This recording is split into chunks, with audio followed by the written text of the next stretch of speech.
Shalom, familia, bendecidos. Bienvenidos a Raíces de la Fe, aquí a la familia presente y también a los que nos miran por video, redes sociales. Bendecidos sean todos ustedes en el nombre de nuestro Mashiach. Que el Eterno les esté colmando de bendiciones y que prosperen, hermanos, en la salud, en bienestar, en prosperidad, en todos los aspectos de vida. Damos gracias al Eterno de poder reunirnos en este día especial donde todo su pueblo le otorga adoración, reconocimiento y Él viene, nos visita y hace punto de entrar a esta cita con su pueblo. Entonces nosotros dedicadamente también entramos llenos de regocijo a su presencia. Shabbat Shalom entonces. Shabbat Shalom. Amén. En esta tarde estamos estudiando ¿cuál? La porción ¿qué? Bamidbar, que significa en el desierto, literalmente, en el desierto. Pero esto da inicio al libro de Números. ¿Ok? ¿Por qué Números? Ahí lo vamos a decir nuevamente, lo vamos a repetir a través del estudio, pero hay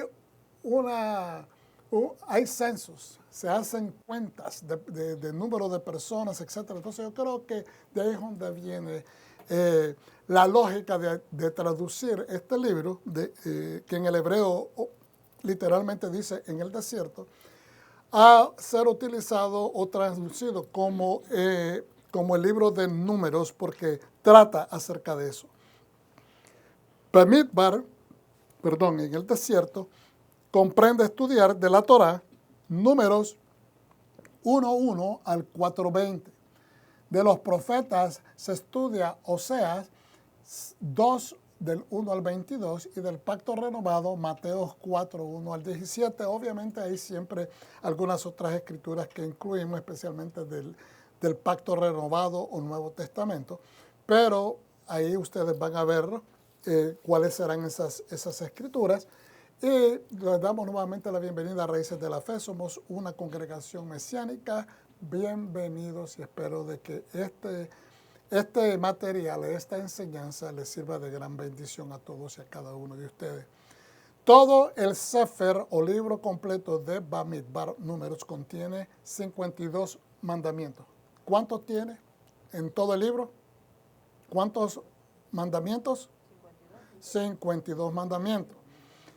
Bamidbar es la porción número 34 en el ciclo de estudio de la Torah, es decir, que desde que empezamos Génesis hasta este momento, en este día hoy, cuando terminemos esta lección, habremos completado 34 porciones estudiadas. Esta sidra, o Bamidbar, ahí debería haber dicho sidra, no sidrot, sidrot es plural. Esta sidra o enseñanza, Bamidbar, es la primera porción del libro de Números. La parashá Bamidbar tiene 0 mandamientos. En esta porción no hay mandamientos. No hay mandamientos y eso parece como medio raro porque cuando usted lee, dice, y Dios le dijo a Moshe, haz esto. Entonces, hay como una especie de, ¿cómo es esto? Si Dios está mandando que se haga esto, ¿cómo que no hay mandamientos? Pues sí, ahí lo vamos a explicar en un segundo. ¿Qué pasa con esta situación? Pero, nuevamente repetimos, en el libro de Números hay 52 misvot, de los cuales 29 son prohibitivos y 23 son performativos. Y en total, pues, después que estudiamos todos los libros, hay 613 mandamientos. Estos son algunos de los recursos consultados para hacer esta enseñanza. De arriba tenemos las perlas de sabiduría, escritas por el rabino Jonathan H. Bishop. Y también tenemos de las lecciones de liderazgo del rabino Jonathan Sachs y también comentarios de perspectivas de la Torá, que es un compendio de diferentes estudios y comentarios de rabinos y líderes modernos. Vamos a hacer la oración todos juntos, hermanos, para dar gracias al Eterno por otorgarnos su sabiduría en la Torá. Berechut et Adonai HaMevorah. Baruch atah Adonai Eloheinu melech haolam asher baharbanu mikol ha'amim ונתן לנו את תורתו. Bendigamos a Adonai y bendito es Él. Bendito eres, Adonai, nuestro Elohim, Rey del universo, quien nos escogió entre las naciones y nos instruyó con su Torah. Bendito es Adonai. Amén. Siéntense, gracias, hermanos. Verdaderamente hay que darle gracias al Eterno porque la Torah transforma vida. Endereza el camino. Nos guarda de tropiezos. Nos ayuda a ver mejores opciones en la vida, a contemplar las decisiones sabias y a diferenciar en lo que realmente conviene y lo que no conviene. Y ese es el gran valor de la Torah, que hace de nosotros un pueblo que se santifica, es decir, un pueblo que se aparta de todo lo negativo, que se aparta de todo lo que es, digamos, destructivo. Y no es simplemente un libro con valores religiosos, sino que es un libro que tiene valores morales profundos que establecen códigos de estructura, de cómo nos comportamos, de cómo lidiamos con problemas. Estudiando la Torah nos perfeccionamos si hacemos hincapié en modificar nuestra vida, modificar nuestros comportamientos. ¿Significa eso de que de primas a primeras tenemos una perfección de acciones, de actitudes? No, obviamente no. No se puede adquirir una perfección con simplemente darle una ojeada o simplemente estudiar un año a la Torá. Los mismos sabios y rabinos y pastores, gente que se dedica a estudiar la Biblia, dan testimonio que es una causa perenne, es una enjundia perenne, es un trabajo de toda la vida. La perfección no viene a nosotros simplemente porque hemos estudiado mucho. La perfección viene en el efectuar el trabajo de modificar lo que tenemos que modificar. Pero para eso tenemos que identificarlo. Y usted preguntará, pero pastor, ¿qué tiene que ver eso que usted está diciendo en lo que trata el capítulo 1, 2, 3 y 4, hasta el 4:20 de Números? Tiene que ver mucho, porque aunque nos da una letanía de cuántas personas hay por tribus, cuántas personas vinieron, quiénes fueron los convocados, quiénes eran los líderes, quiénes eran las tribus, etcétera, etcétera. Tenemos que ver una importante rúbrica que siempre se hace en el estudio de la Torah, que siempre dicen e hicieron como Moshe les dijo, o lo hicieron como Dios le había dicho a Moshe que hicieran. Y eso tiene que ver con una característica profunda de humildad y de aplicación. De humildad y de aplicación. Entonces, en ese proceso es que uno empieza a descubrir qué es lo que trabaja y qué es lo que no trabaja. Porque mientras el ser humano mantiene esta perspectiva de que yo ya lo sé, muchas veces los hijos te dicen, yo ya sé. Entonces la pregunta que le hacemos todos los padres, elocuentemente, ¿y por qué no lo hiciste? Porque el saber es saber. Y el saber supuestamente, decían en mi país, el que sabe, sabe y no se equivoca. No sé si en su país dicen lo mismo. Pero eso es un decir. El que sabe, sabe y no se equivoca. Es decir, el que sabe, cuando se repite la segunda vez, lo que implica es que el que sabe lo va a aplicar en su vida. No puede dejar la pérdida de conocimiento simplemente en saber, porque entonces no sirve de nada. Tenemos una semilla. Esta semilla da unos frutos de naranja tremendos. O como dicen en Puerto Rico, chinitas bien grandes, hermosas, sabrosas. Pero si usted no siembra esa semilla, ahí se quedó. Nunca se va a comer usted ese fruto. Entonces, para poder llevar a cabo lo que Dios quiere que hagamos, tenemos que tomar la fe suficiente para ir y sembrar la semilla. Por eso es que Yeshua hace esa elocuente enseñanza, la parábola del sembrador, porque nos deja saber. No solamente que depende que sembremos. ¿Qué dice al principio? El sembrador salió a sembrar. Si no sale a sembrar, puede tener 1 quintal, 2 quintales de semillas llenos, pero nunca le van a crecer, nunca va a nunca va a cosechar porque no lo ha sembrado, pero después nos habla de otra cosa importante, el terreno. Un buen sembrador no va a desperdiciar su semilla en terrenos infértiles, en terrenos que no han sido tratados, en terrenos que no han sido removidos, en terrenos que son pedregosos, porque va a falsear toda su inversión.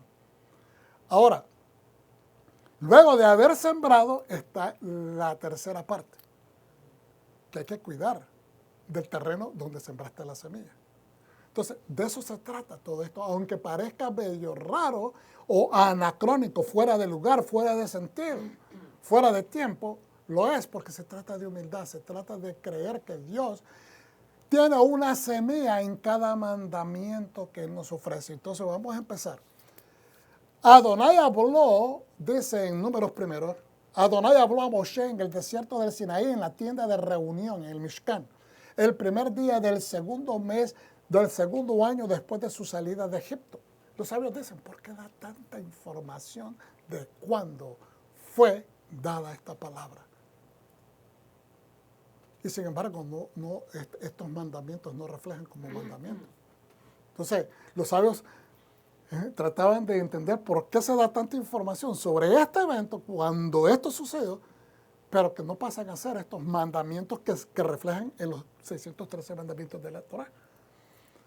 Y él dijo, hagan un censo de toda la asamblea del pueblo de Israel por clanes y familias. Registren los nombres de todos los hombres de 20 años o más que estén sujetos al servicio militar en Israel. Tú y Aarón, tú Moshe y Aarón, tu hermano, los enumerarán compañía por compañía. Ellos podían delegar líderes, pero ellos tenían que estar supervisando que esto se llevara a cabo. Porque Dios les dice, ustedes se tienen que involucrar directamente. Un trabajo arduo cuando usted va a ir a contar casi 3 millones de personas, 2,5 millones de personas, según las calculaciones más sabias. Entonces, era un trabajo súper monumental. Lleven con ustedes a un jefe de clan de cada tribu.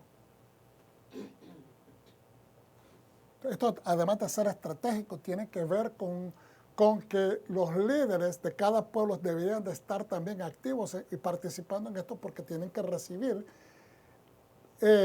respeto y al mismo tiempo cercanía y obediencia de parte de aquellos a quienes ellos representan. Entonces, desde un punto de vista también estratégico porque usted quiere que el pueblo responda a las necesidades del alto liderazgo. Estos son los hombres que deben llevar con ustedes, estos son los que van a ser convocados, estos son los hombres que representan a las tribus.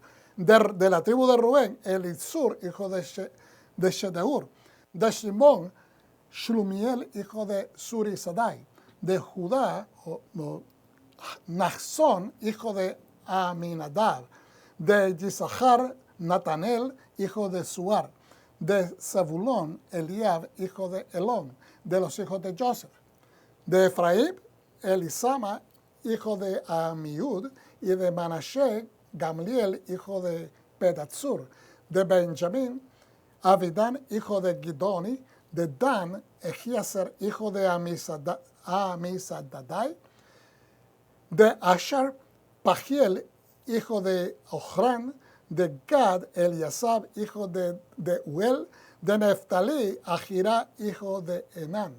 Y mucha gente a veces se pregunta, ¿por qué tenemos que estudiar estos nombres y qué relevancia tienen? Tal vez los nombres no tienen relevancia inmediata que salte a nuestro diario vivir. Pero yo hago la pregunta que todos nos debemos de hacer. Cuando en su familia no se le reconoce a un hijo, no se reconoce a un familiar, no se le da el respeto que se debe, ustedes o la persona se puede sentir relegada, rebasada, se puede sentir disminuida. Entonces, más que eso todavía, de que una persona se sienta reconocida. Esto están hablando de líderes. Entonces, si una persona no se le reconoce el liderazgo, su vida va a ser impactada. Pero más que ser reconocida, lo que Dios está tratando de mencionar estos nombres y se vuelven a repetir, él está haciendo enfáticamente un punto. Yo reconozco entre todos ustedes quienes tienen el liderazgo, quienes tienen este peso, quienes tienen la responsabilidad y que ustedes no están solos. Porque yo estoy tan consciente de que esto es algo monumental que yo los quiero ser nombrados por nombre, individualmente, porque reconozco su singularidad. No solamente la singularidad de su tribu, pero también de los líderes personalmente hablando. Entonces, ahora, estos fueron los convocados al ensamblarse, los jefes de los clanes de sus padres y jefes de los millares de Israel. Moshe y Aarón tomaron a estos hombres designados por nombre. ¿Qué queremos entonces decir con esto? Si Dios toma el tiempo y le dice a Moshe, tienes que tener estos nombres y ponerlos en la Torá. Son tan importantes, que es tan importante de que tomes el tiempo de hacer rúbricas sobre esto, es porque Dios quiere que todos nosotros reconozcamos el trabajo que cada uno de nosotros hacemos en nuestras vidas, en nuestras familias, en nuestra congregación. Todos ustedes ocupan un lugar importante. Son especiales no porque por orgullo, porque somos especiales, sino que somos especiales porque no hay ninguna otra persona que se parezca a usted. No hay ninguna otra persona que pueda hacer lo que usted hace. Yo sé que hemos escuchado esa enseñanza muchas veces, pero el punto es que lo estamos creyendo. Recordemos que a veces nuestros niveles de percepción, de autopercepción, de autoestima, está basado de cómo fuimos creados por nuestros padres o los líderes que tuvimos en nuestra familia. Muchas personas no tuvieron la bendición de crecer con sus padres en casa. Muchas veces crecieron con padres separados o divorciados. A veces fueron, tal vez, desgraciadamente, algunos abandonados. Algunos fueron, quizás, fueron a foster care. Fueron adoptados. Entonces hay hay tantas diferentes posibilidades cuando miramos a una persona, que es importante entender que nuestra manera como respondemos a los retos de la vida tiene que ver cómo nos sentimos acerca de nosotros. Tiene que ver cómo respondemos, inclusive cuando decimos, es que yo no quiero preguntarle al pastor porque no quiero ser de mucha carga. Yo no quiero, o sea, tiene que ver cómo nos estamos percibiendo. No te disminuyas, no te pienses que eres menos, al contrario, porque Dios quiere que tu cabeza sea contada.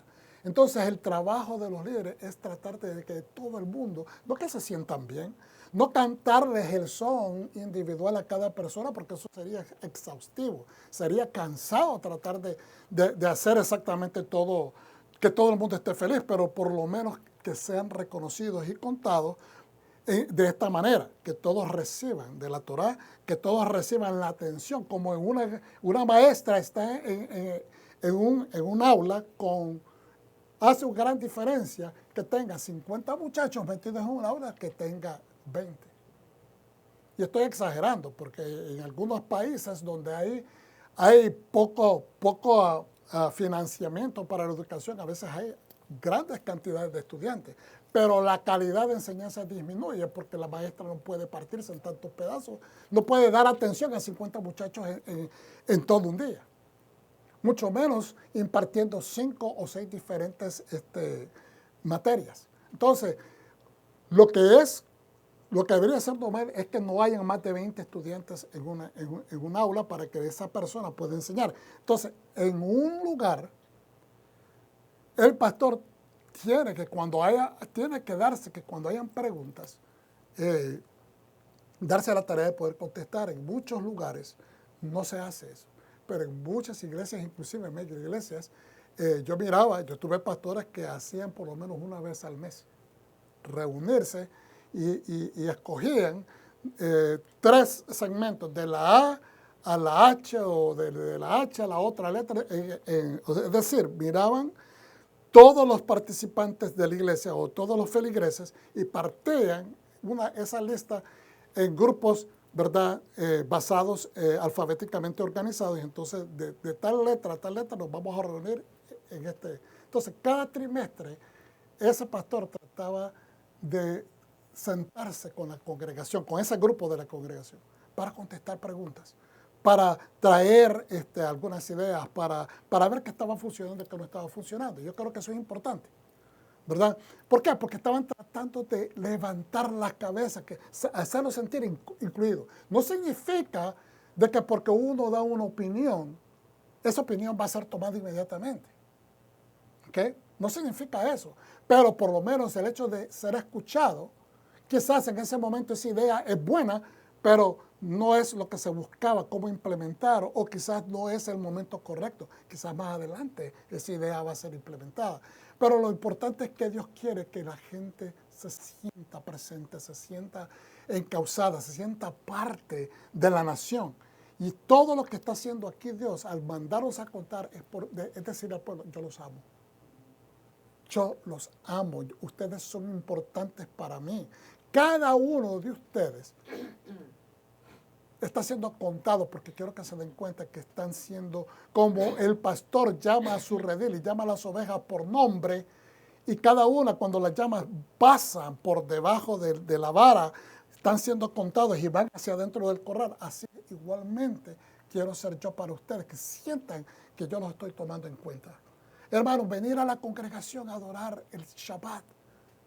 Siéntase en la presencia de papá. Mire, el pastor no tiene que, o el líder no tiene que provocar ese sentimiento en usted. ¿Cómo podría yo hacer eso? No tengo ni la magia, ni tampoco es el llamado, ni tampoco tengo esa capacidad. Usted siéntase en confianza porque Dios hizo la cita con usted. La hizo con usted, la hizo conmigo, la hizo con todos nosotros desde el principio de los tiempos. Usted es mimado de parte de Abba Kadosh. Y cuando digo mimado, no lo digo como aquel padre que corte a los hijos dándole una mala crianza. Me refiero de que es amado, es añorado, Dios quiere darnos un trato individual a cada persona. Es el Dios de toda la nación, de todo el reino, pero también nos da individual. Tiene la capacidad, Él sí tiene la capacidad de darle atención a los millones que le adoran y le alaban diariamente en este mundo. Entonces, miramos acá. Estos fueron los convocados a ensamblarse. Cuando dicen convocados, significa que los llamaron por nombres. Los jefes de los clanes de sus padres y jefes de millares de Israel. Moshe y Aarón tomaron a estos hombres designados por nombre. ¿Se da cuenta? Cuando se dice designados por nombre, significa que Él conoce tu nombre.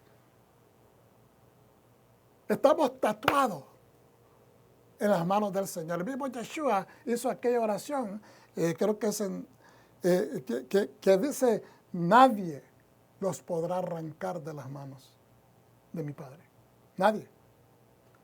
Entonces, y el primer día del segundo mes, reunieron a toda la asamblea para enumerar sus genealogías por familias y clanes y registraron los nombres de todos los mayores de 20 años, así como su número total.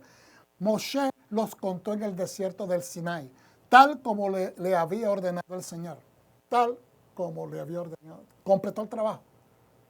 No se imagina que eso fue un día, eso fue posiblemente un par de semanas las que estuvieron trabajando, quizás más. Los hombres de 20 años o más que estaban sujetos al servicio militar fueron registrados por nombre. Es para tener control, que nadie se escape, que nadie vaya a desertar. No. Al contrario, no era para eso, era para que supieran que el trabajo de ellos, de representar a su nación, de ir representando como militares para defender la causa del pueblo de Dios, era un gran privilegio, era para levantar su autoestima, era para levantar el crecimiento de la misma nación. Dice, comenzando, dice, los hombres de 20 años o más que estaban sujetos al servicio militar fueron registrados por nombre, familia y clan.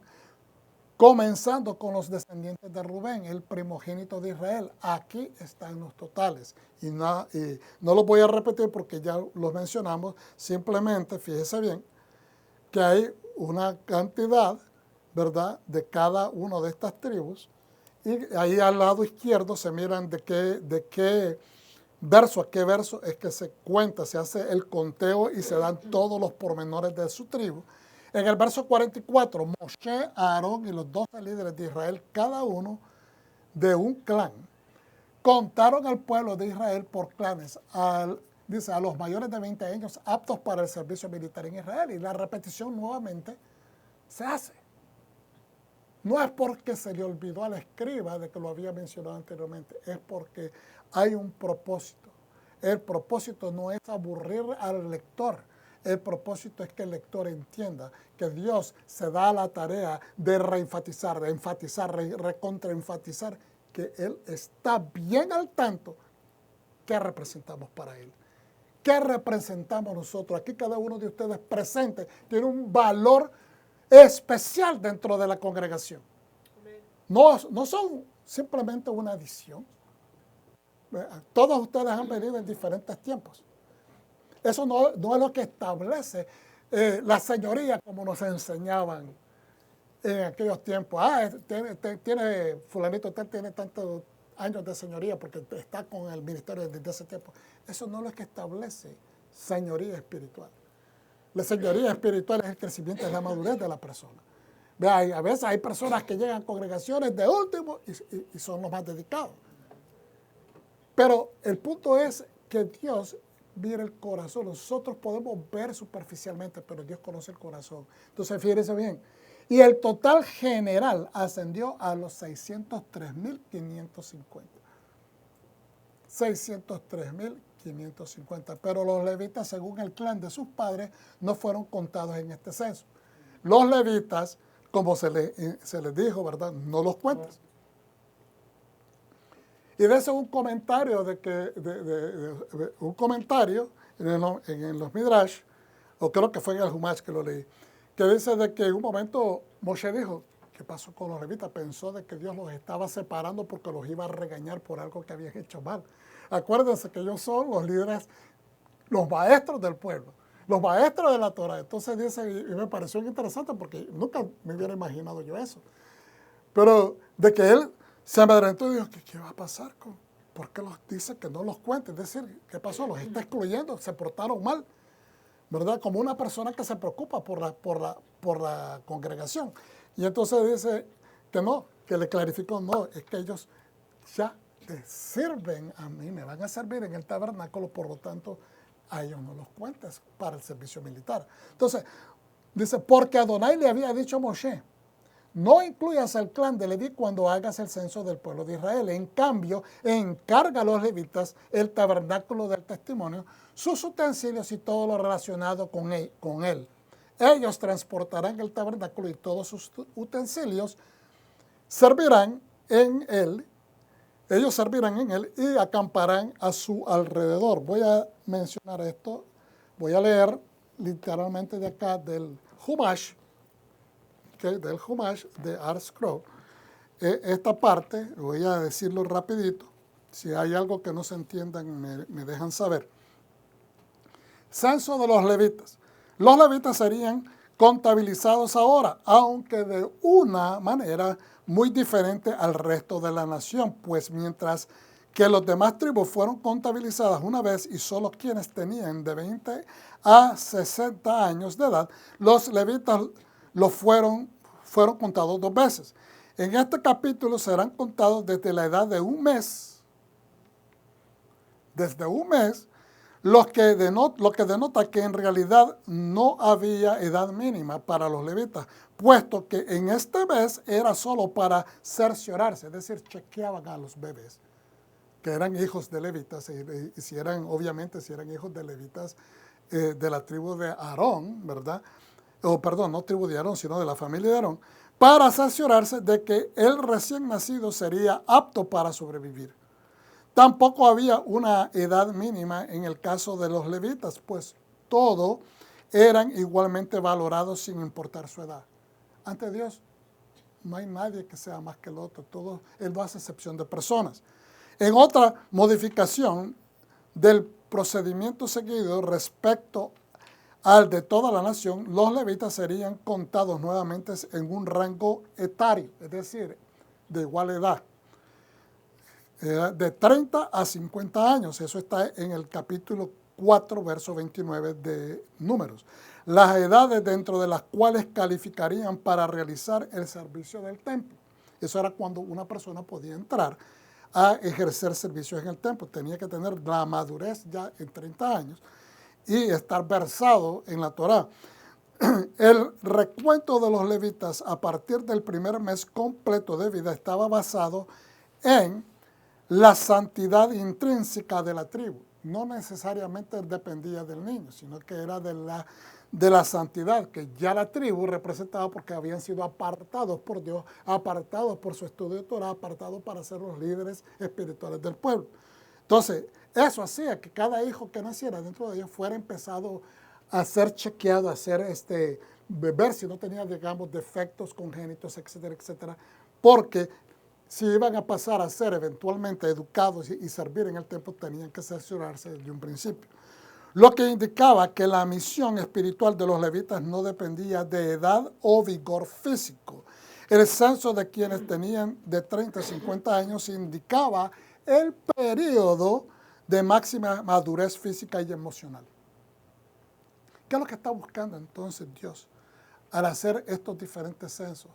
De que empezar a encuadrar, estructurar todos estos procedimientos para que las personas en cada ámbito de vida, los militares con los militares, los maestros con los maestros de la Torá, los líderes con los líderes, etcétera, etcétera, empiecen a encajonarlos, encasillarlos, no para tenerlos ahí amarrados, encasillados, ¿ok? Sino que empieza a estructurar sus trabajos, sus profesiones, para que de esa manera alcancen, ¿ok?, una madurez física y obviamente emocional, lo cual trae una madurez espiritual. ¿Cuándo mejor podrían realizar sus deberes en el tabernáculo? Mire lo que dice Rambán en referencia a la misión de los levitas. Dice, ellos son la legión de Hashem. Hermanos, cuando una persona trae convicción de servicio a Dios, no estoy hablando de que usted se crea levita, porque obviamente entendemos de que el levita es el levita. Es un regalo otorgado a esas familias. Pero que trae un sacerdocio espiritual, una convicción sacerdotal en su corazón de servicio. Entonces, dice, ellos son la legión de Hashem. Por lo tanto, esa persona se convierte en un legionario para Dios. Porque representa la causa de Dios, representa el corazón de Dios, quiere marcar una diferencia tanto en su familia, en su persona, en el mundo donde se desarrolla, en la congregación donde se desarrolla, cuya tarea es servicio y enseñar su Torah y forma de vida a los demás. No tenemos que ser maestros superdotados para enseñar Torah. Enseñamos Torah conforme a lo que vivimos y esa es la mejor manera de presentar un testimonio. Enseñar lo que has vivido, enseñar lo que Dios ha hecho en tu vida. Ese es el mejor evangelismo en mi forma de ver. De hecho, continúa diciendo Rambán, cualquier creyente judío, en este caso nosotros judeos mesiánicos, que sigue el ejemplo de los levitas, se santifica en grado sumo y Hashem será su porción y heredad para toda la eternidad. Bendito sea el Eterno. Entonces dice, ok, yo creo que lo vamos a dejar ahí, pero es bien bonito estudiar estos conceptos que nos ayuden a profundizar para verlo de un aspecto diferente. ¿Okay? Toda esta estructura nos ayuda a madurar, aunque parezcan números, aunque parezca simplemente, es importante porque ahora miramos que hay un legado. Cuando usted es reconocido, ¿qué tan importante debe ser en nuestra vida reconocernos? Porque cuando sus hijos miran que usted reconoce a sus hijos, los hermanos digamos, son 3 o 4 hermanos, esos hermanos aprenden a reconocerse entre sí mismos. Entonces, no debemos de hacer separaciones de hijos, solamente reconocer al mayor, no, reconocer a cada uno en sus propios hábitos, porque de esa manera ellos aprenden a reconocerse entre sí. Y entonces van a tener un legado después ellos de reconocer a sus hijos. Y es así como se fortalece un clan, una nación, una familia, que vayamos fortaleciéndonos, reconociéndonos. Pero hijos que no reconocen a sus padres, que no honran a sus padres, que no reconocen el valor que ellos tuvieron para sostener esa familia, cómo llegaron a este país como extranjeros, cómo se levantaron, cómo pelearon con capa y espada para poder llegar donde han llegado. Los sacrificios que tuvieron que hacer, es decir, reconocerse. La familia debe reconocerse. Proverbios 31 dice bien claramente que debemos de reconocer a la mujer por los frutos que ella ha dado, por lo que ella ha demostrado, especialmente empezando porque es una hija de Dios, que tenemos que reconocer a aquellos que nos alimentamos de las bendiciones que ellas traen, pues tenemos que reconocerla. Esposo e hijos, alábenla. Levántenla en alto. Usted levante al varón de Dios. No se queje, hermana. Si usted está casado, no pase con la quejadera. El que vechar. Eso es hebreo para queja. En vez de agradecer, reconocer. Tenemos que entender de que hay un valor bien profundo en reconocernos, porque si no nos levantamos unos a otros, entonces ¿quién? Si nosotros no nos levantamos en la familia, ¿quién lo va a hacer? Cuando el mundo está lleno de competencia, de envidia, de tonterías, tenemos que nosotros levantarnos. Yo me acuerdo que cuando a veces uno iba en las iglesias y miramos que cómo los líderes, los pastores levantaban a miembros de su familia, levantaban a los miembros de los más cercanos. Entonces, uno inmaduramente tendía a ver o tendía a pensar, wow, solamente esas personas. ¿Y por qué solamente esas personas? ¿Sabe por qué uno cuestiona esas cosas? Porque uno quiere ser reconocido. Uno desea ser reconocido. Hermano, uno quiere ser el héroe de nuestra propia existencia. Nosotros queremos ser reconocidos como héroes en nuestra familia y a veces no nos dan ese respeto. A veces el reconocimiento lo recibimos de otras personas y uno desea recibir el reconocimiento de su familia. Mire, con errores y sin errores. Nosotros como padres hemos tropezado porque no nos enseñan, no vinimos con un librito debajo del brazo que nos enseñara a ser padres de familia. Ni tampoco nos enseñaron en la escuela a ser mejores padres, cómo ser padres de familia. A veces el ejemplo que tuvimos de algunos de nuestros seres queridos, ya sea padre o madre, tal vez no fueron los mejores. Entonces, cuando tenemos tantos contrapesos en nuestra formación, es difícil reconocer estas cosas. No vemos que estamos errados, que estamos caminando erróneamente. ¿Por qué? Porque es parte normal de nuestra existencia. Así nos criaron. Entonces, queremos ser mejores padres, pero hay estas grietas o hay estas paredes que nos impiden. ¿Por qué? Porque tenemos que reafirmarnos, tenemos que reaprender, tenemos que corregir, traer una tojajá a nuestra vida. Una corrección. Y no es para que nos sentemos a decir, aquí le eché a perder, aquí cometí este error. No, yo no estoy enseñando esto para que usted se sienta acusado. Yo lo estoy enseñando porque yo también tengo que ser, yo he cometido errores. Yo tengo 4 hijos y tengo también 2 hijos foster y yo he cometido errores. Es bastante. Y no quisiera haberlos cometido, pero ¿sabe qué? Habiéndolos cometido, ¿sabe lo que la mente sabia hace? ¿Qué es lo que hace? Borrón y cuenta nueva, yo cometí esa falta, ya no lo vuelvo a cometer. Porque ya le sirve de reflexión, ya le sirve de espejo, ya sabe de que una vez cometió esa falta, pues es la manera como nos perfeccionamos. La manera como escalamos a la perfección del monte de Sión. Dicen los sabios que cuando ellos subieron al monte Sinai cuando ellos salieron, de Egipto, habían caído al escalón número 49, porque en el concepto judío, el número 50, que representa salir, ¿verdad?, de nuestros conceptos o nuestra percepción animalística y vamos perfeccionándonos en el conocimiento de la Torah, llegamos hasta arriba del Sinaí donde recibimos la Torah, porque ahora Dios, hemos crecido en obediencia, hemos crecido en aplicación, hemos hecho las cosas, no en perfección, pero hemos ido escalando, que Dios dijo, ya están preparados para poder recibir la Torah. Entonces, dice que salimos desde Egipto en el peldaño más bajo, número 49. No el más bajo, pero el penúltimo más bajo. porque el 50 hubiese sido desastroso, no hubiéramos podido levantarnos, dicen los sabios de bendita memoria.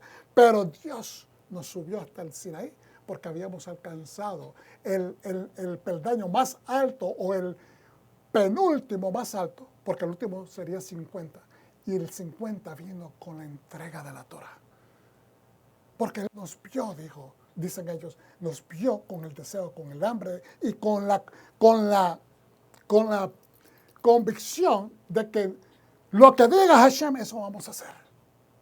Y no quisieron entender más, sino que dijeron, lo que diga Hashem, eso lo hacemos. Y esa es la convicción de fe, que a veces no comprendemos todo, no lo entendemos todo, y no lo tenemos que saber todo, pero tenemos que entender que cuando Hashem dice, da una ley, da una instrucción, tenemos que obedecer. ¿Le entendamos o no le entendamos? ¿Sabe por qué?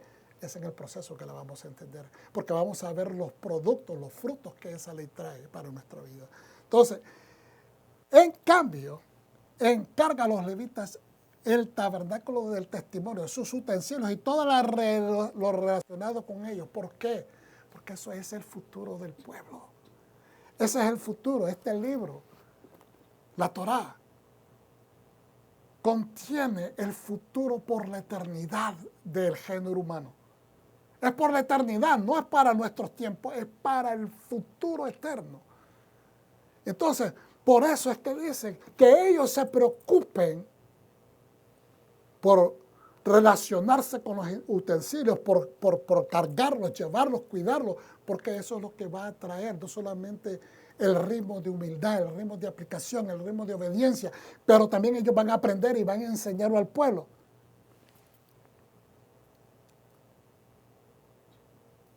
Tenemos que hacer muchas correcciones.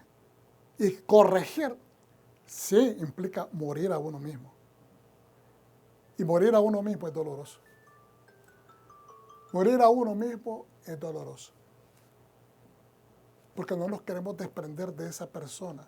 Ahora, corrección no significa condenación. Corrección no es condenación.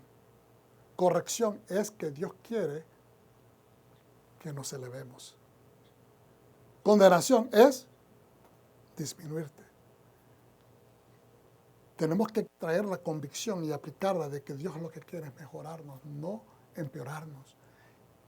Y de esta manera empezamos a madurar porque tenemos que hacerlo para poder quitar todos estos pesos que, hermano, venir cargado, andar cargado todo el tiempo es difícil. Nos pasa a todos. Yo no estoy hablándole porque yo he alcanzado ningún tipo de nivel super alto. No, yo tengo las mismas cosas que le aquejan a usted. La vida, los costos, la familia, los problemas. Todo igualmente. Y a veces perdemos la paciencia, pero es importante de que entendamos de que tiene que haber un proceso de muerte en todo lo que es corrección. La corrección eleva, no disminuye. La corrección nos levanta, no nos disminuye.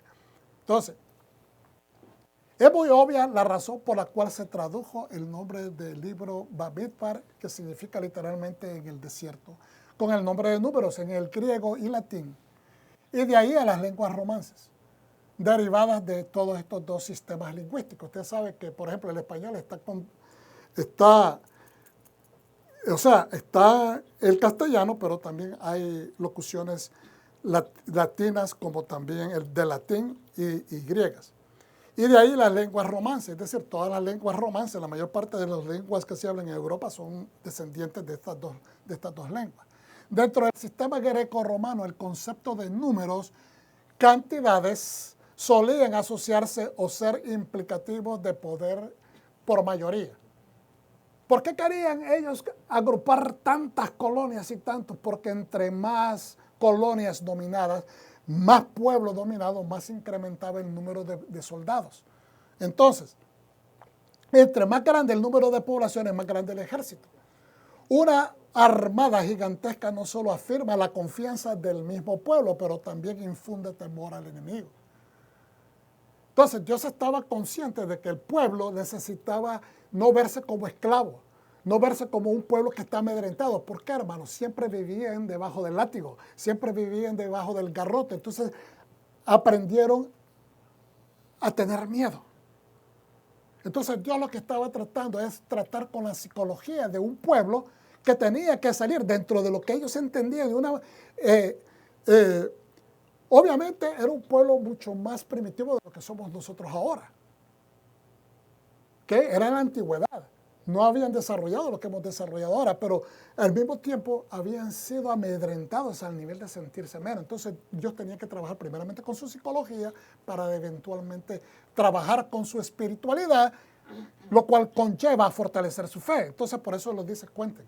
Pero Dios lo que no quiere es que ellos estén contando con el número de ellos como razón para sentirse fuertes, sino que quiere que ellos sepan que Dios tiene cada uno de sus vidas en cuenta y que cada uno de ellos son importantes. Entonces dice,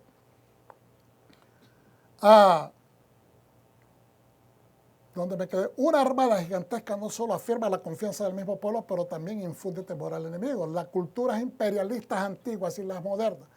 Y muchas veces ustedes oyen hablar que los Estados Unidos son imperialistas, porque muchas veces se percibió a los Estados Unidos como una fuerza imperialista, pero yo creo que esos son los comunistas y los socialistas los que piensan eso. Si fuese así, con todo lo que este país ha dado, ha hecho en todo el mundo, pues entonces ya lo estuviera debajo de sus pies. Pero no es así. ¿Okay? Y lo estamos viendo hoy en día que no es así. Ahora, pero estas culturas imperialistas antiguas y modernas hacen demandas al súbdito o al ciudadano por el bien común y suprimen la singularidad de cada una de estas personas. Lo miramos en muchas sociedades asiáticas donde se le exige a las personas que deben de pensar, dejar de pensar en ellos, que inclusive a la familia, y se les exige horarios extras y se les exige trabajar todos los días con tal de que la compañía, que el gobierno avance en lo que tiene que avanzar. Y entonces las personas se deprimen tanto porque su singularidad no es respetada, no es reconocida, y siempre se les está hablando de caer en vergüenza, de caer en vergüenza. Entonces viven con esta tensión interna que las personas sucumben ante la depresión y muchos de ellos cometen suicidio. En estas sociedades hay muchos indicios de suicidio. Es más, hay hasta parques donde han creado parques donde la gente se llega a suicidar. Imagínense de qué manera se tratan estas cosas. Es increíble. Entonces ahora, pero Hashem no exige eso. En ninguna parte usted va a ver al Dios eterno tratando de exigirle a la gente que pierda su singularidad porque pertenecen al pueblo. Al contrario, empieza construyendo la singularidad, la individualidad de cada persona, porque tu fortaleza espiritual va a crear familias fuertes, lo cual va a crear una comunidad fuerte, lo cual va a crear una sociedad responsable. ¿Ok? Entonces, dice acá, pero Hashem no exige eso, sino que enseña a amarnos entre nosotros. Yeshua nos enseña lo mismo. Ser responsables unos de otros. Y concluyamos que esto es el bien común. Eso es el bien común. Que nos amemos unos a otros, que nos consideremos unos a otros, que nos tratemos de la manera como yo quiero ser tratado, yo voy a tratar a las demás personas. ¿Okay? ¿Por qué? Porque ese es el mejor concepto. Nos trae conciencia. Y dice, y no que el líder se enseñoree de uno. Él mismo enseñó esto. Creo que lo mencioné la semana pasada, fue este miércoles, cuando Yeshua le dice, ustedes saben de que los reyes de las naciones se enseñorean de sus súbditos. Pero en el reino de Dios no va a ser así. ¿Por qué? Porque es realmente dos conceptos encontrados, son conflictivos, no se hermanan, no armonizan. Es tener conciencia que viene a través de ver la vida con sensatez, de aplicar la voluntad de Dios. Es conciencia, que Él quiere que nos concienticemos, por eso quiere que experimentemos su Torah, para que miremos los productos y nos convenzamos de que es cierto, Dios trabaja en nuestra vida a través de su Torah, en vez de hacernos demandas, diciéndole, yo soy Dios y tienen que obedecer todo lo que yo digo y no pregunten preguntas. Sí, hay mandamientos que Dios dice, hazlo, punto, y no los explica. Pero la mayoría de los misvot, la mayoría de los mandamientos, Él los explica y da las razones, porque trata con situaciones socioculturales o sistemas de asociación que no podríamos vivir en una sociedad en paz. Entonces, ¿qué quiero decir con todo esto? Hermanos, una quejilá, una congregación, una sociedad de creyentes que armoniza, que se ama, que se respeta, que se levanta, que no hace demandas estrafalarias, que cuando uno va a un lugar, ¿y por qué no tienen de esto? ¿Y por qué no tienen del otro? ¿Y por qué acá? ¿Y por qué allá? Entonces la pregunta podría yo sentarme y decir, ¿y por qué usted no lo hace? Porque usted no viene y forma parte de la congregación y usted lo hace. Porque usted, o sea, compartí hace un tiempito atrás que a veces las personas dicen, pero es que no hay niños. Pues entonces traiga los suyos. Si yo tuviera los niños, yo los tuviera acá, así como los tuve a todos ellos en la iglesia desde un principio. Yo hacía el propósito de traer a mis hijos. Yo no les daba opción que si ellos querían quedarse en casa. Porque dice la palabra bien claramente que todo aquel que viva dentro de tus puertas tiene que hacer lo que es la voluntad de Dios. No a fuerza. Obviamente, no es que le diga, porque tú vives en mi casa, ahora yo te exijo que hagas esto. No, tiene que haber una concientización que viene a través del evangelismo, que viene a través de la educación, etcétera, etcétera. De compartir nuestros mejores testimonios para que las personas crezcan. Ahora, el Sefer Bamidbar, o libro de números, comienza con un censo dictado por Hashem. ¿Qué significa esto y qué secreto hay detrás de esta ordenanza? Hay un secreto. Esta ordenanza que se presenta no como un mandamiento, pero como un deseo de Adonai. Esto que le dice Hashem, le dice a Moshe, tienes que hacer un censo. No es una ley que pasa a ser parte del cadre de los 613 mandamientos, sino que es una ordenanza basada en algo que Hashem quiere hacer para beneficiar al pueblo. Pero tiene un momento específico en el tiempo, en la historia, que había esa necesidad, que no necesariamente se va a aplicar a nuestros días. Por eso es que tiene un propósito específico. Entonces, pero como un deseo de Adonai, hasta este momento ya se habían efectuado 2 censos anteriormente. Ustedes sabían eso, lo hemos estudiado a través de las porciones. Ya se habían hecho 2 censos. ¿Por qué no podía servir el otro censo? Si obviamente iba a representar un número diferente porque han muerto personas. ¿Okay? Con este sería el tercer censo en un año, en un solo año. Acuérdense que aquí están empezando el segundo mes del segundo año que están en el desierto. Aquí esto tiene que ser un misterio. Porque el mismo Dios creador del cielo y la tierra expresa que no le gusta censar. Él dice a través de la Escritura que a él no le gusta censar o enumerar al pueblo. En 2 de Samuel es un ejemplo, capítulo 24, y en 1 de Crónicas, capítulo 21. Son ejemplos clásicos de que Dios está en desacuerdo, que él no le gusta, y es más, manda castigo por la situación de haber contado al pueblo sin haber contado con el permiso de él y sin haber establecido los protocolos que se necesitan para hacer un censo. Hashem establece 2 protocolos para cuando se censa, incluyendo cuando él mismo lo dicta. Por el hecho que lo dicta no significa que está excepto del protocolo. ¿Para qué? ¿Por qué él establece ese protocolo? Para evitar plagas. Y eso fue lo que esta gente falló en estos 2 capítulos que les acabo de mencionar. Se los dejo de tarea para que lo busquen y lo concuerden. El segundo desea la confianza de los líderes de él. Perdón, que la confianza de los líderes en él, en Dios, y no en los números del pueblo. Por eso es que él manda el protocolo primero para que se recuerden que quien estableció ese protocolo es Dios. Y que dice, ustedes no deben de contar si no, ¿verdad? No se da. ¿Cuál es este protocolo para evitar plagas? Que no se cuentan individualmente las personas. Es 1, 2, 3, 4. Cuando se va a hacer un censo del pueblo de Dios. Sino que se da, en este caso, un half shekel, ¿se acuerda? La mitad de un shekel. Y entonces cuando, yo vengo a ser registrado, ahí está mi nombre. Entonces, en vez de decir yo soy 1 y yo soy 2, entonces ponían una moneda en la mitad, o sea, una moneda, el otro otra moneda, y después se contaban las monedas. De esa manera no venía maldición. ¿Por qué? Porque era un recordatorio. Tu fe no está puesta No debe de estar puesta en cuántos números son ustedes para que te sientas fortalecido y para que te sientas que tu cuerpo militar te va a defender. No. Porque si no haces esto, te va a venir la plaga y te vas a acordar de que yo fui el que te estableció ese mandato. Entonces, era que el pueblo entendiera. Este es el secreto, este es el misterio. Dios es tu Dios. Tú dependes de Él y no ni de tus números, no de tus líderes, no de cuánta fuerza bélica tú puedas acumular. Entonces, el misterio es confíen en Dios y no en sus números. Adonai ama a su pueblo porque son sus tesoros. Él decide contar a menudo durante este primer año porque desea brindar paz psicológica, ya lo mencionamos, pero es el deseo de Hashem que ellos no pongan bitajón, confianza. Esa es la confianza natural del ser humano, bitajón. Es la confianza que todos ustedes.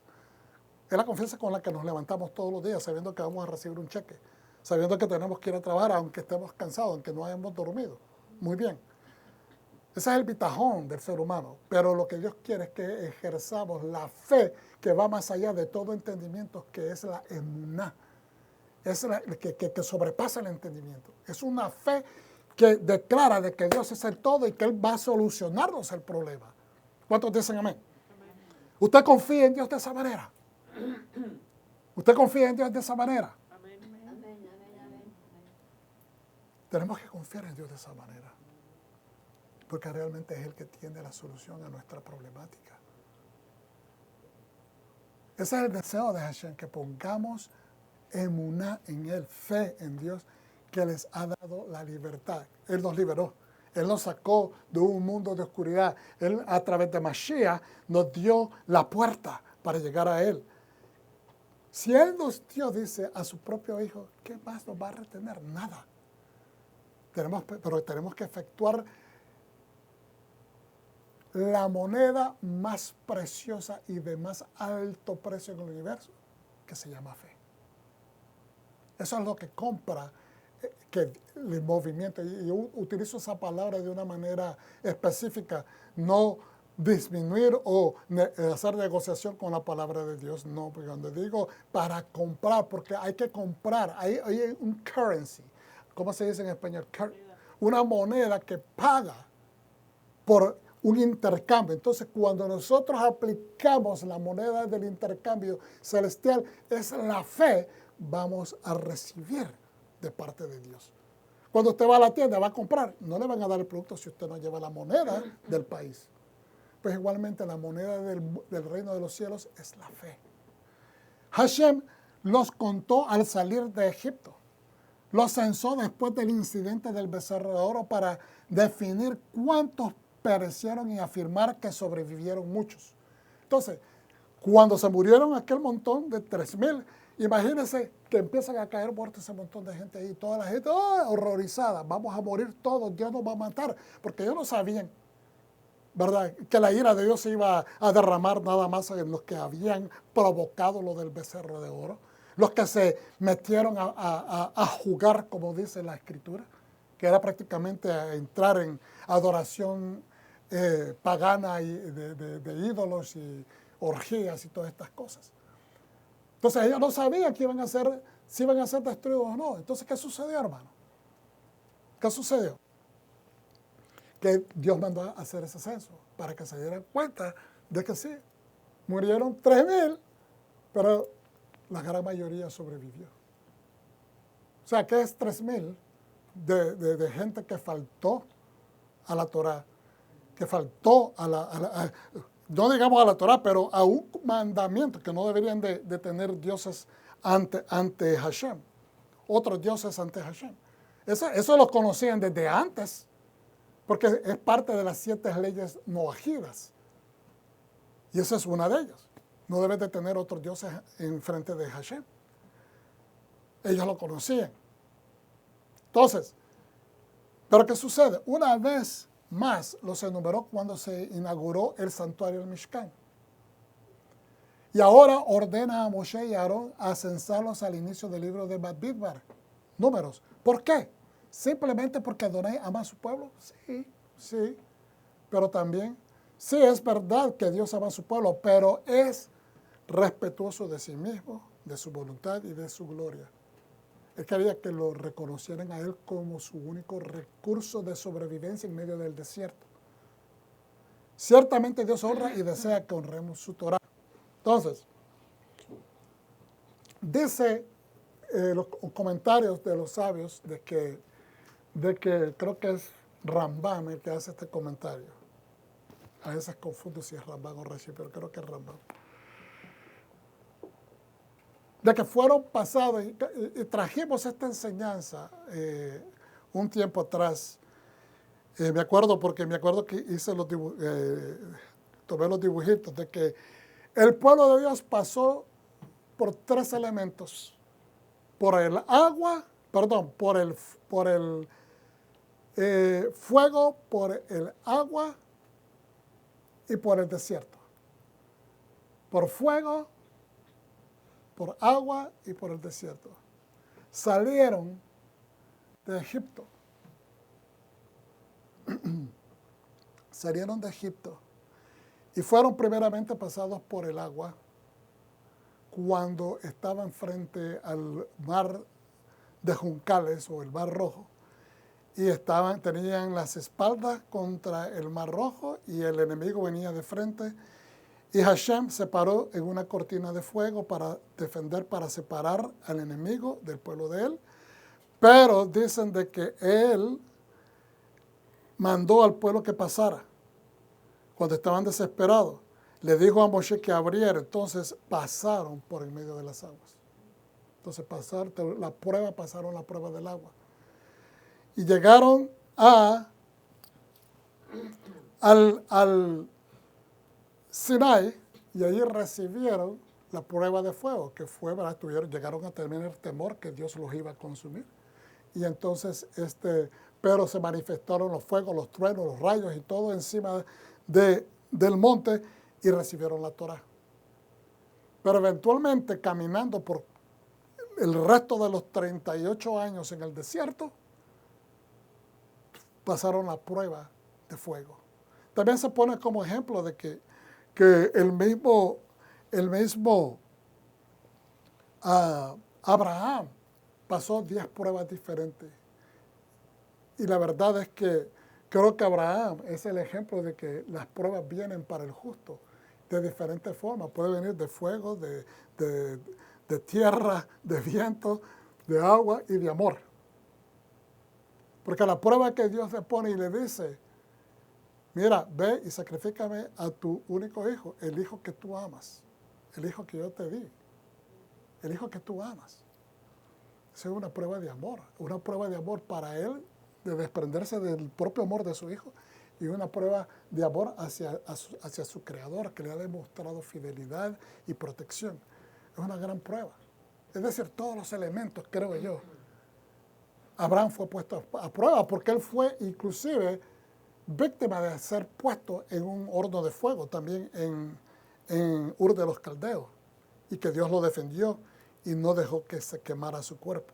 Ahora, sé que hay mucho que decir, pero la frase que la Torah usa para describir el acto de contar es Seu et Rosh. Seu et Rosh, que significa levantar la cabeza. Es también que en la porción, creo que es Nasó, se dice Nasó, que significa levantar cabeza. Cuéntanos. Números 1-2 es algo diferente, dice. Este término, Seu et Rosh, es algo diferente. En el hebreo bíblico tiene muchos verbos que significan contar. Mire, aquí están algunos. Limnot, lifkod, lispor, lashov. Todas esas palabras significan contar, enumerar, etc. Pero ¿por qué utiliza esto? Porque dice, entonces, esa palabra de entonces no existe, es entonces. ¿Por qué la Torah no usa estas sencillas palabras sino la expresión directa levantar la cabeza? Porque Dios quiere levantarnos la cabeza. Él sabe que estamos decaídos, agobiados por los trenes dificultosos de la vida, la economía, las situaciones adversas familiares, la falta de comunicación efectiva, nuestras quejas de todo, nuestra salud, todo, hermano. Eso es un compendio de cosas que es increíble. Que cuando usted se viene a ver y dice, yo soy una persona que no merezco nada. No, usted merece mucho porque usted está viviendo. Y vivir significa que usted está venciendo contra muchos retos en la vida. Dese crédito. Dese un aplauso, aleluya, porque usted, aleluya, tiene mucho crédito que darse.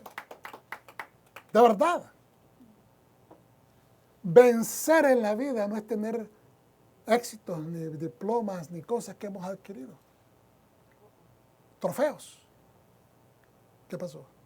¿Se fue? ¿Ya regresó? Ok, gracias.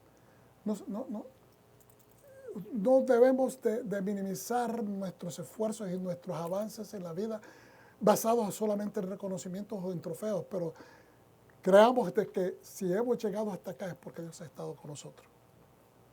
Y reconocerlo lo más pronto que nosotros reconozcamos este hecho es cuando usted más va a avanzar. Porque agradeciendo a Dios recibimos frutos para la próxima faena y los próximos retos. Entonces la respuesta corta es esta. En cualquier censo, recuento o lista se tiende a enfocar en el total. Siempre, hermano. En cualquier organización, en cualquier cultura, el mundo normal que no tiene la fe puesta en Dios, el total es lo que importa. La multitud, la masa, no importa el número. Se pone esto de ejemplo en este comentario de donde tomé esta información. Una nación de 60 millones de personas es una nación. Entonces, ¿cuál es el número total? 60 millones. Una compañía de negocios con 100 empleados es una compañía de 100 empleados. Siempre la gente da, o sea, es una compañía de 100 empleados. O es una compañía de 100,000 empleados. ¿Ok? Eso significa que es inmensa, es masiva, es mundial. Un estadio deportivo lleno de 70,000, habían 70,000 aficionados ahí en el partido de fútbol. Entonces, todo es cuestión de estadística, pero ¿cuál es el propósito de la estadística? Poder. Poder económico. ¿Cuánto se está moviendo? Esa es la conclusión. Cualquier total tiende a valorar el grupo o a la nación como un conjunto o unidad. ¿Qué es lo que dice el famoso dicho? En la unidad está la fuerza. Entonces, ¿y la unidad de qué? ¿De cuántos? ¿Cuáles son los esfuerzos? ¿Quién da más, quién da menos? ¿Podrá importar eso? Pero algunas sociedades dicen, no, tú tienes que dar lo mejor. No importa, por tu familia, tú tienes que representar a tu familia. Yo no puedo representar a mi familia, efectivamente, si estoy 68 horas de mi semana metido en el trabajo. Yo tengo que ser responsable. Yo puedo dar 5 horas extras para ganarme un dinerito extra, etcétera, pero no voy a ser negligente con mi familia porque entonces mi primer ministerio es mi familia. Tengo que ser responsable. Tengo que criar a mis hijos para que también ellos me imiten y hopefully, como dice en inglés, la esperanza es que yo estoy imitando al Señor y entonces de esa manera ellos me están imitando a mí y la cadena se va a continuar. Entonces cualquier total tiende a valorar el grupo o a la nación como un conjunto de unidad. Cuanto mayor sea el total, más fuerte será el ejército, más popular el equipo y más exitosa la empresa. Mire, en este caso, la gráfica que tenemos enfrente, esto lo presenté el año pasado, lo reorganicé un poquito acá para demostrarle lo mismo que estamos viendo al principio. Y usted dirá, qué bonito, está bien organizado, ahora tengo un visual, ahí están todas las tribus en cada flanco, el flanco este, el flanco norte, el flanco sur, el flanco occidental. Y después todos los que están reunidos alrededor del Mishkan. Son 3 campamentos. El del centro es el tabernáculo, ese es el primer campamento. El segundo son de los líderes y de los sacerdotes alrededor. Y después todas las otras tribus alrededor organizadas. 3 tribus por cada flanco y hay un líder en cada flanco. Judá en el este, Dan en el norte, Gad en el sur y Benjamín en el occidente. Y cada una de sus banderas representadas por cada tribu. Entonces, ¿cuál será el objetivo de Dios? Ustedes saben que cuando ellos marchaban, también marchaban ordenadamente como un ejército. ¿Cuál era el objetivo que Dios hacía de que ellos marcharan? Si no todas eran ejércitos, no todas las tribus eran ejércitos. De cada una de las tribus surgieron gente apta para servir en el ejército. Pero ¿cuál era el objetivo de marchar en el desierto como ejército? Bueno, mire la foto, el dibujo de la derecha. Se mira como de una manera espacial, por decirlo de esa manera. Es un dibujo, pero la organización que se ve. Eso fue exactamente lo que miró el profeta Balaam. Cuando miró desde arriba de aquel monte y miró el valle y miró esa organización y dijo, cuán hermosas son tus tiendas, oh Israel, que él mismo se admiró. La belleza de la organización, los colores. Y entonces dice también que cada uno estaba detenido debajo de su bandera. Cada una de estas tribus tenían, cada uno, la bandera representante de cada tribu. Pero la que surgía más arriba era la de la tribu líder de cada flanco, de cada lado o punto cardinal. Y que cuando marchaban de esa manera. ¿Y cuál era la razón? Porque yo sabía que no todo el pueblo era militar, pero al verlos marchar de esa manera, las naciones externas decían, esto es un ejército gigantesco. Porque ellos miraban, obviamente, a los soldados, iban repartidos iban al frente, iban en medio, iban atrás. Entonces todos ellos, eso era, o sea, el efecto sociocultural, el efecto de un punto de vista militar estratégico, le daba a entender a los otros pueblos que esta nación tenía que ser temida por su organización, por su ordenamiento, por su armonía, por la manera como iban establecidos, el arca al frente, los sacerdotes, es decir, y los sonidos, los chofares y todas estas cosas, daban un ejemplo de que el pueblo de Dios era un pueblo que debería de ser respetado, temido. Entonces, era un efecto. Por eso es que Dios manda a organizarnos, porque cuando nosotros, como una quejila, no importa el tamaño, estamos organizados, estamos haciendo las cosas como Dios manda, somos respetados, somos vistos como tal. ¿Ve? Cuando nos levantamos, cuando nos reconocemos, cuando nos aplaudimos, cuando nos levantamos, cuando nos apoyamos, estamos haciendo lo mismo. Porque eso es un ejemplo a seguir. Las familias nuestras van a seguir el mismo patrón que nosotros ejercemos dentro de nuestra espiritualidad. Porque una cosa conlleva a la otra. Y aquí esto lo presenté el año pasado, es otra gráfica que expresa lo que acabo de explicar. ¿Okay? Y nuevamente especifica dónde están localizados, etc. Y de esta manera también, en otra forma, okay, un poquito más individual, más organizada visualmente, pero esto es de Números capítulo 2, y dice, y Adonai les dijo a Moshe y a Aarón, los hijos de Israel, acamparán por clanes, cada uno con su propio degel. Diga conmigo, degel. Esa es bandera. Y bajo el símbolo de su clan acamparán alrededor de la tienda de reunión, pero a cierta distancia. Ellos van a acampar alrededor de la tienda de reunión, los sacerdotes, pero a cierta distancia. Los que acampen al este, hacia la salida del sol, estarán bajo el estandarte del campamento de Yehudá. Y eso es, por ejemplo, como les digo, ellos tenían su bandera, pero la que salía más alto era la del líder de ese flanco. Y así la tribu de Rubén, en su flanco, era la bandera que estaba más alta. Y de la misma manera, la tribu de Efraín tenía la bandera más alta porque era la tribu líder de ese flanco. Ok. Aleluya. Mire, los 613 mandamientos no incluyen los mandatos del censo de la Parashá Bamidbar. ¿Por qué? Ya que se consideran una misma Rab Banan. Son un mandamiento de medida rabínica. Se utiliza esa terminología, pero realmente son mandamientos que cumplen un propósito, como lo dijimos, y pasan a ser una halajá rabínica, un mandamiento rabínico, pero que no tiene que ver con la ley de la Torah. ¿ok? Y no un mandamiento dado directamente por Dios para que sea efectuado dentro de la ley. Si bien Dios instruye a Moshe a realizar censos, estos se consideran acciones para cumplir la voluntad de Dios. Nosotros podemos cumplir la voluntad de Dios sin que esa voluntad pase a ser de la ley, pero no mandamientos en sí mismos.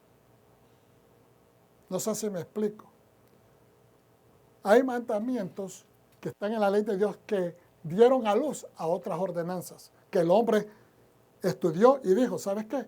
De aquí podemos cubrir esta otra área de vida, pero no son necesariamente de la ley de los 613 mandamientos, pero que esa voluntad que Dios especifica nos hace extraer más cosas, ¿ok?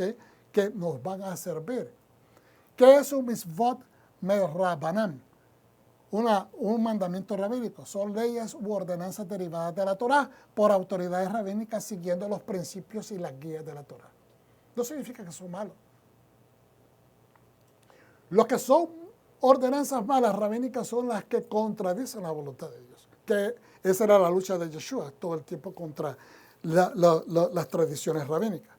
¿Qué propósito o propósitos cumplen los 3 censos que Hashem ordena y Moshe debe de hacer? Los censos en Bat Midbar tienen fines prácticos. ¿Nos podemos beneficiar nosotros de la practicabilidad de nuestra organización de vida? Claro que sí. Cuando hacemos cosas prácticas nos simplifican los esfuerzos en la vida. ¿Cómo organizar el ejército israelita y distribuir responsabilidades, por ejemplo? Para que el peso no caiga en los hombros de solamente un grupo de personas. Es importante diferenciar lo que es una ley o que es un mandato de parte de una ley versus una interpretación u ordenanza rabínica. Claro que sí. Tenemos que hacer hincapié y hacer un punto de diferenciar.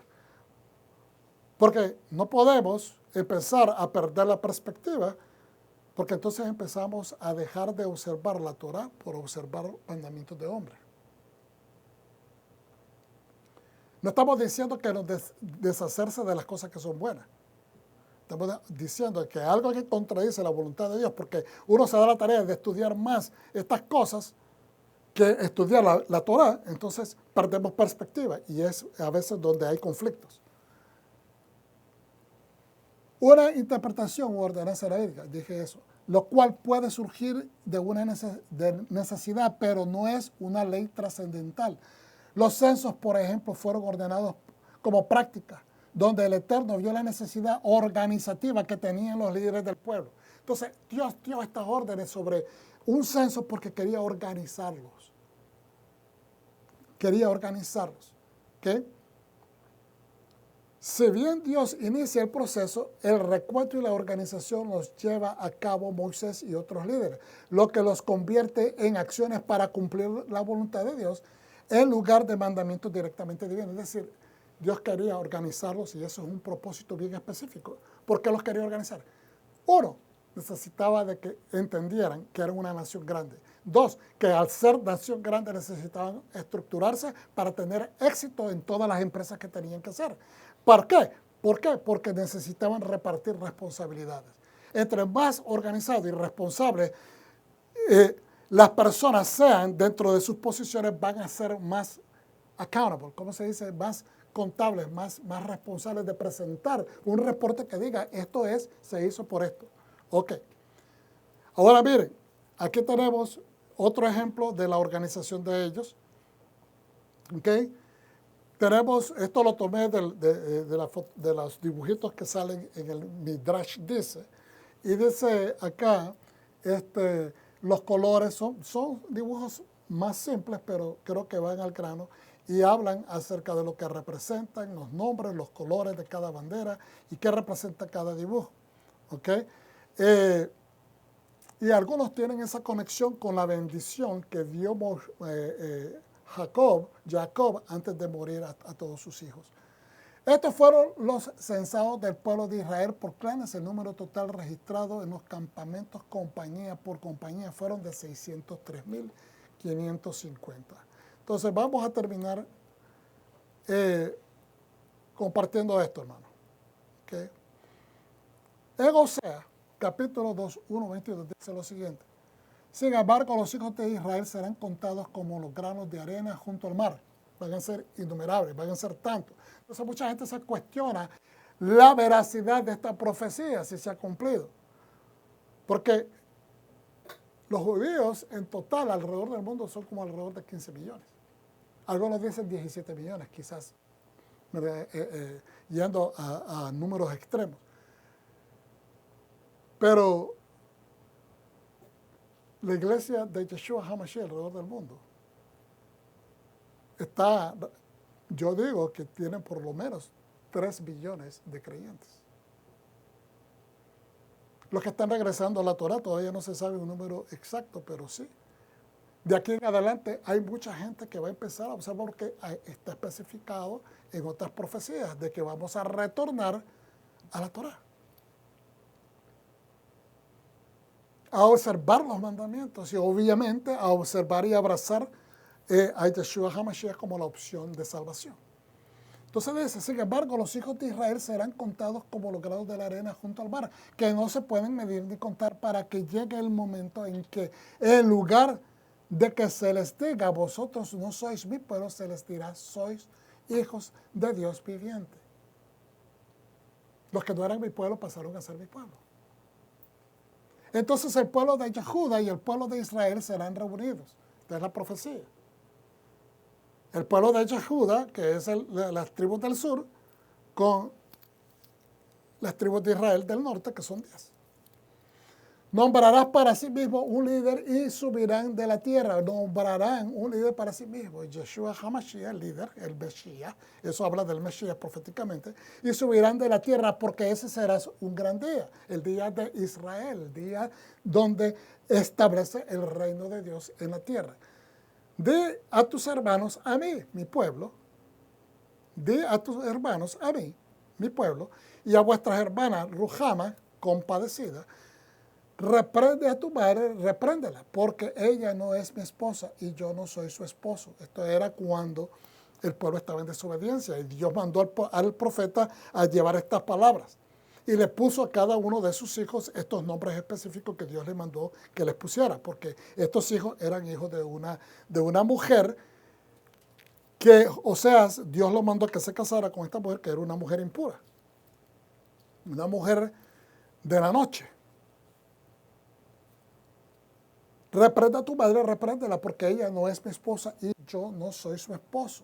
Debe quitarse la prostitución de su rostro y sus adulterios de entre sus pechos. De lo contrario, la desnudaré. ¿Qué significa esto? Implica la voy a enjuiciar.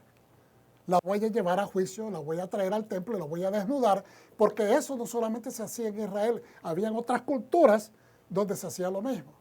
De ahí donde vienen, que hemos visto en algunas películas a veces, ¿verdad?, históricas. Por ejemplo, en China se desvestía a la gente cuando eran acusados de un crimen. Si esa persona tenía vestiduras de una persona noble, de una persona que tenía un rango en el gobierno, se mandaba a desvestir. Se les dejaba prácticamente lo que eran las ropas de interior. Igualmente, en otras culturas también, como en lo militar, se les mandaba a quitar las condecoraciones al militar. Se está desvistiendo, es decir, se está poniendo en vergüenza. En el templo, cuando una mujer era hallada que había cometido un adulterio, entonces, o el esposo sospechaba, era llevada al templo para ser probada. Se desnudaba desde su parte superior, su ropa, ¿cómo se dice? Del torso, gracias, y se le dejaba caer el pelo sobre su pecho para que no quedara completamente desnuda, obviamente. Pero se le mandaba a desnudar y eso era una vergüenza, una afrenta. Y ella tenía que pasar las pruebas de la pócima que se hacía con el agua, el polvo de la tierra del templo, ¿verdad? Para que fuese puesta a prueba.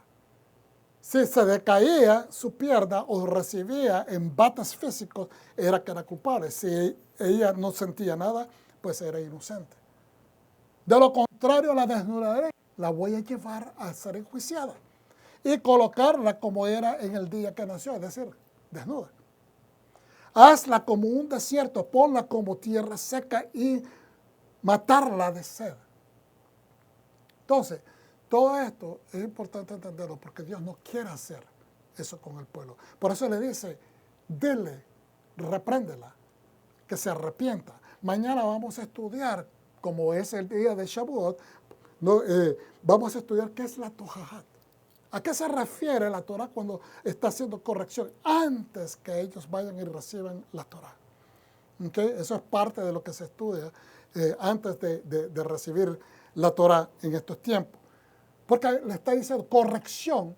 No significa que dice, o de lo contrario la voy a mandar a desnudar o la voy a tener que avergonzar. Lo que está diciendo Dios, que se corrija.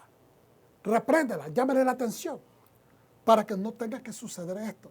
Porque Dios lo que quiere, cuando Dios nos manda una corrección, ¿qué está haciendo, hermano? Nos está diciendo, Nazón, levanta tu cabeza. Yo quiero levantarte la cabeza, yo quiero traer sensatez, yo quiero que haga sentido, yo quiero que venga esa convicción voluntariamente, no porque te lo exijo, sino porque veas el beneficio. ¿Cuántos dicen amén? Y entonces dice en el 9, perseguirán a sus amantes, pero no los alcanzará. Ella los buscará, pero no los encontrará. Entonces ella dirá, iré y vuelvo a mi primer marido, porque las cosas me iban mejor entonces de lo que son ahora. Porque ella no sabe que fui yo quien le dio el grano, el vino y el aceite. Yo que aumenté su plata y su oro que usaron para Baal. ¿Qué es lo que está diciendo acá? Porque anteriormente ella dice, ¿sabes qué? Mejor me voy a regresar con mi primer marido, que ahí tenía todos mis beneficios a tiempo. Pero entonces dice el Señor, ella va a decir esto, mejor voy a regresar con él porque voy a tener mi vino, mi aceite, mi grano. Pero está ignorando que yo soy su proveedor. Y esa es la parte que la persona necesita que corregir, es entender que el lugar primordial que debe de ocupar Hashem en nuestra vida. Que al darle ese lugar nosotros estamos asegurando nuestro vino, estamos asegurando nuestro oro, estamos asegurando nuestra plata, estamos asegurando nuestro aceite, nuestra provisión. Y no usarla o mal usarla como la mal usó el pueblo antes de recibir la Torah, porque se pusieron a construir un becerro de oro. Dios quiere traer corrección. Dios desea traer corrección. En Lucas 2:17, perdón, no es ahí que iba a 1 Corintios. Porque así como el cuerpo es uno, pero tiene muchas partes y todas las partes del cuerpo, aunque muchas constituyen un solo cuerpo, así es con el Mesías. Así es con el Mesías. En Corintios capítulo 12, 1 Corintios capítulo 12, del 12 al 31. Porque así como el cuerpo es uno, pero tiene muchas partes, y todas las partes del cuerpo, aunque muchas constituyen un solo cuerpo, así es como el Mesías. Todas las partes constituyen, son primordiales, son importantes, todas están organizadas para dar beneficio entre sí a todas sus partes para constituir un cuerpo sano, un cuerpo balanceado, un cuerpo que no esté enfermizo. Porque por un solo espíritu fuimos todos sumergidos en un solo cuerpo. El cuerpo de Yeshua. Por un solo espíritu, que es la voluntad del Padre. Ya sea judíos o gentiles, esclavos o libres, y a todos se nos dio a beber de un mismo espíritu. La Torá es el espíritu de Dios. Es lo que es el agua viva. Yeshua se le llama el agua viva porque él es el espíritu de la Torá. Porque en realidad el cuerpo no es una sola parte, sino muchas. Entonces todas nos cuentan, lo que está tratando de decirnos, todos contamos, cada uno de nosotros somos importantes en esta congregación. Cada uno hace una cosa importante.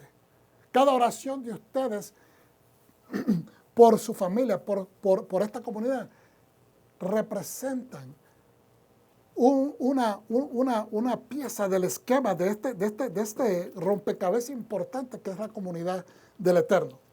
Porque en realidad el cuerpo no es una sola parte, sino muchas.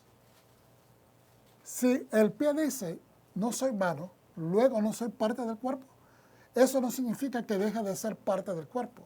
Si la oreja dice, no soy ojo, luego no soy parte del cuerpo, eso no significa que deje de ser parte del cuerpo. Si todo el cuerpo fuera ojo, ¿cómo podría oír? Si todo fuera oído, ¿cómo podría oler? Pero tal como son las cosas, Dios dispuso cada una de las partes del cuerpo exactamente como Él quiso.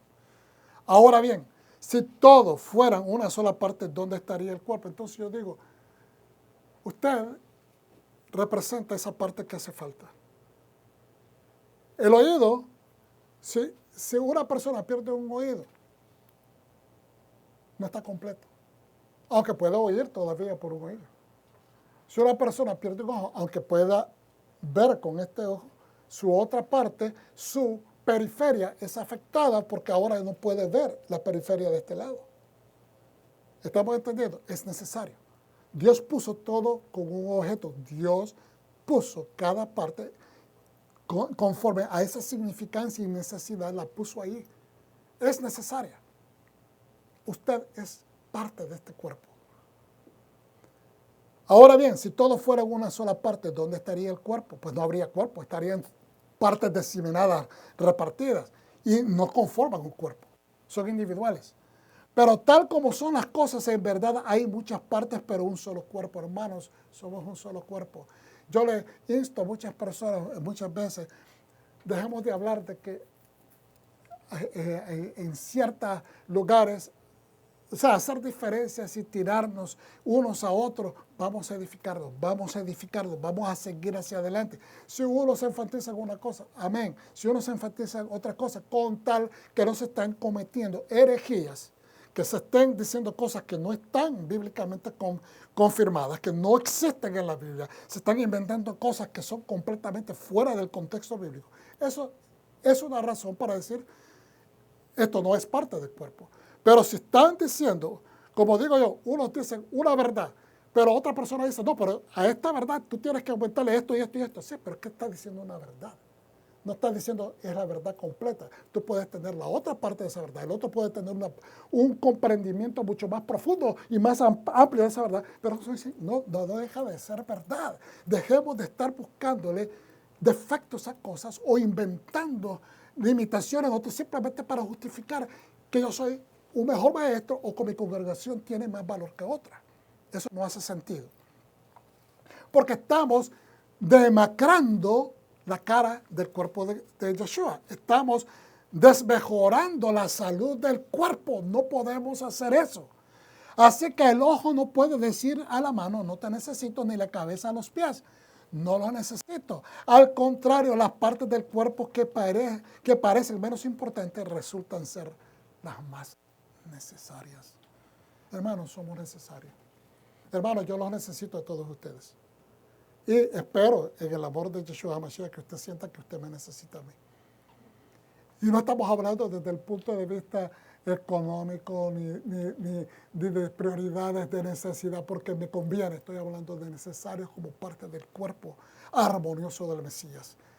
Que tenemos una agenda todos juntos que cumplir para la gloria y para la honra del Eterno. ¿Cuántos dicen amén? Amén. Ok. Pues amén. Padre Santo, creo haber llegado al fin de esta enseñanza. Dios mío, te pedimos en el nombre de Yeshua que estos pensamientos, que esta palabra compartida de todo el estudio que pudimos extraer de los recursos estudiados, sean de bendición para cada uno de nosotros, que puedan haber reflejado, amplificado el entendimiento y que podamos tener ahora herramientas para ejecutar tu voluntad en el diario vivir, sabiendo que somos importantes, sabiendo que tú deseas que utilicemos nuestros dones naturales y dones espirituales para llevar a cabo tu voluntad aquí en la tierra. Te necesitamos, oh Dios bendito, siempre. Necesitamos de Mashiach Yeshua, por quien nosotros nos hemos acercado, podido acercar a ti. Gracias por el sacrificio, gracias por tu bendita Torah y el pacto que se ha renovado para el beneficio de toda la humanidad. Te damos honra, gloria y adoración. Te pedimos, Señor, que bendigas al pueblo que mira esta enseñanza y que los hagas fructificar al 100 por 1. En el nombre de Yeshua, nuestro Mashiach. Amén. Shalom. Un aplauso al Eterno.